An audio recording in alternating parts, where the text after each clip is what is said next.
Bienvenidos a nuestra videoclase de psicopatología del adulto 2.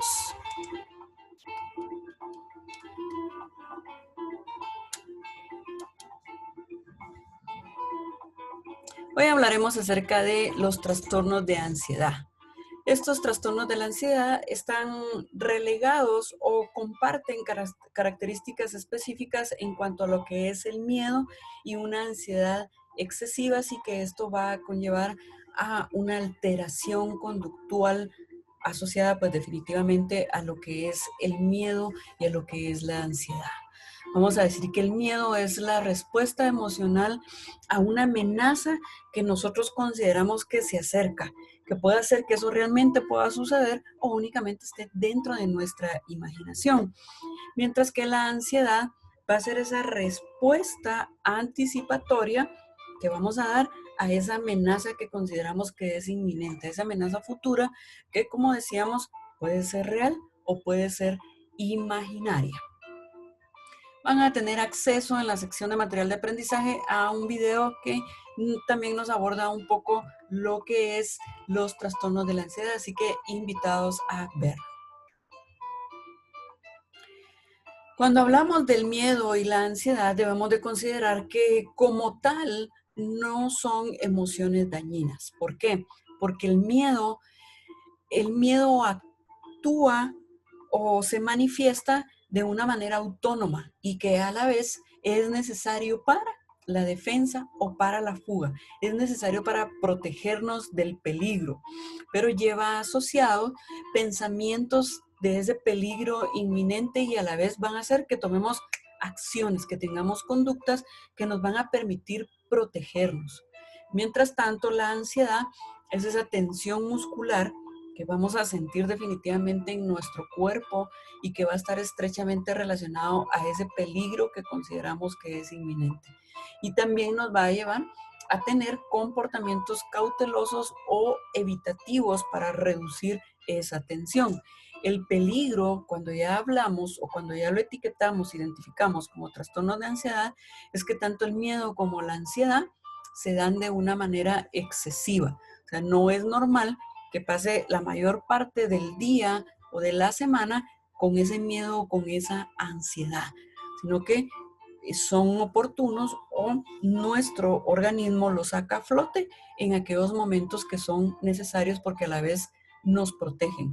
Son para la defensa o son para la fuga. Se diferencian entre sí el miedo o la ansiedad según el tipo de objetos o situaciones que nos estén llevando al miedo, a la ansiedad o a esas conductas evitativas, según la cognición, según el pensamiento que esté asociado a los mismos.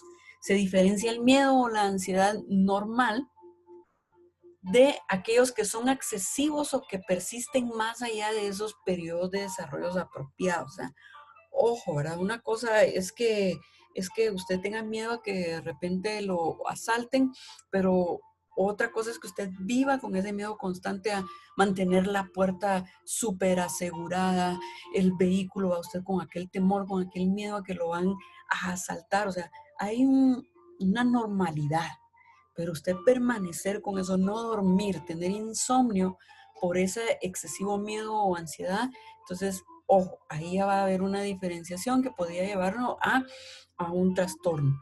Se distingue de la ansiedad o del miedo transitorio, a menudo inducido por el estrés y porque son persistentes. O sea, que es normal y que está fuera de la norma. Va a estar fuera de la norma cuando ya va a tener una duración de 6 meses o más y porque estos van a ser persistentes. Entonces lo que va a suceder es que usted está en ese estado de estrés, en ese estado de ansiedad, de miedo, de una manera constante. Se vuelve como parte de su estilo de vida. Ahí es cuando ya debemos de darnos cuenta que esto ha persistido y que está saliéndose de los parámetros normales. Cuando hablamos de la patogénesis o del origen o de la etiología de los trastornos de la ansiedad, debemos de considerar varios aspectos.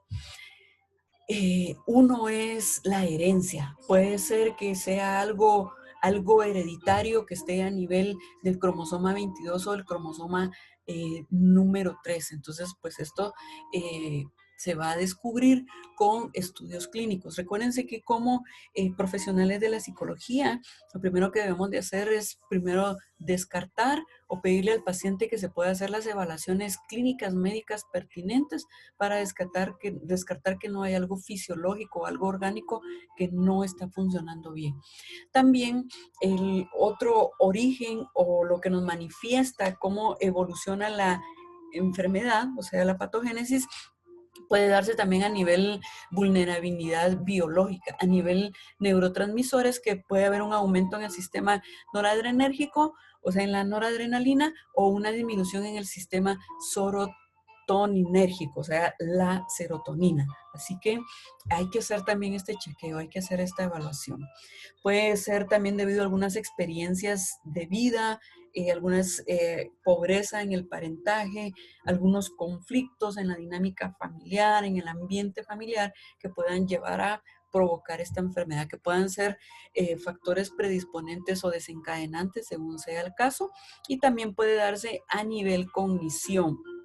Puede hacer que a nivel pensamiento, como veíamos en el miedo, estemos dando algunas interpretaciones catastróficas. Estamos mal interpretando algunas situaciones, le estamos dando mucha cabida a nuestros pensamientos por cosas imaginarias que no son realmente real, o aunque sean real, las estamos extradimensionando y eso puede estar generando la ansiedad.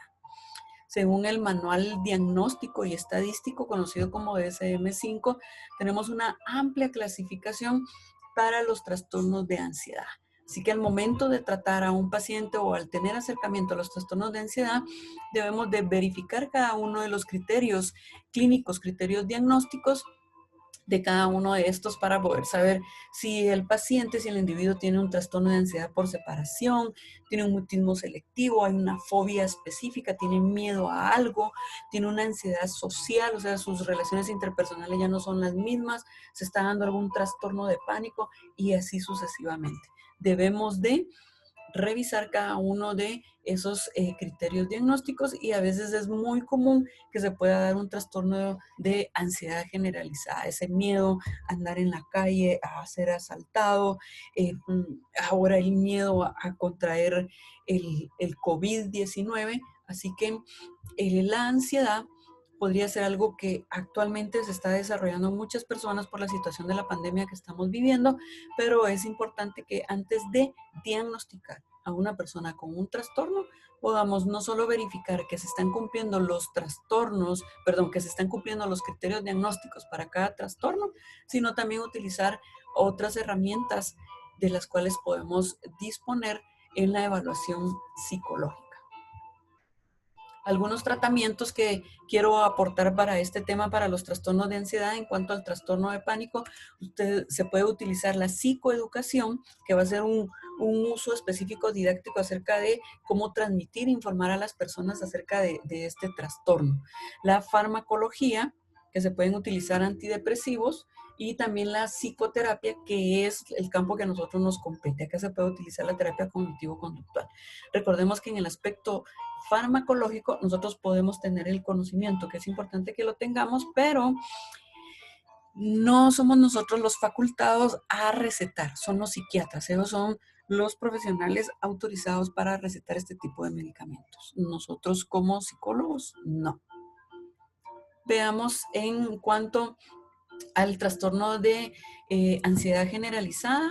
Hay tratamiento a nivel farmacológico, que pueden ser las benzodiazepinas, en general también hay antidepresivos, y a nivel psicoterapia, que es lo que a nosotros nos interesa, podemos utilizar la terapia cognitivo-conductual.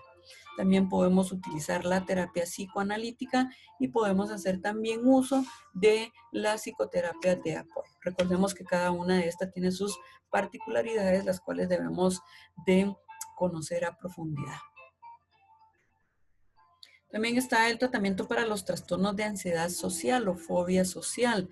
Uno de ellos es la farmacología, se pueden utilizar también antidepresivos, inhibidores selectivos de la recaptura de la serotonina o conocidos por sus siglas como ISRS. También se pueden utilizar las benzodiazepinas y los antidepresivos inhibidores de la MAO, así como otros antidepresivos. Recuerden que esto lo pueden recetar los psiquiatras.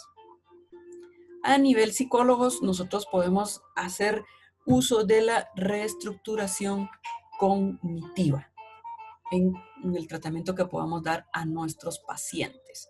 Para los trastornos de fobias específicas, pues se puede utilizar la farmacología y se puede utilizar la psicoterapia, que aquí podemos hacer uso del sistema psicoterapéutico conductual, específicamente utilizar una desensibilización sistemática y de modelamiento para poder ayudar a la persona a combatir y resolver las fobias específicas que pueda tener.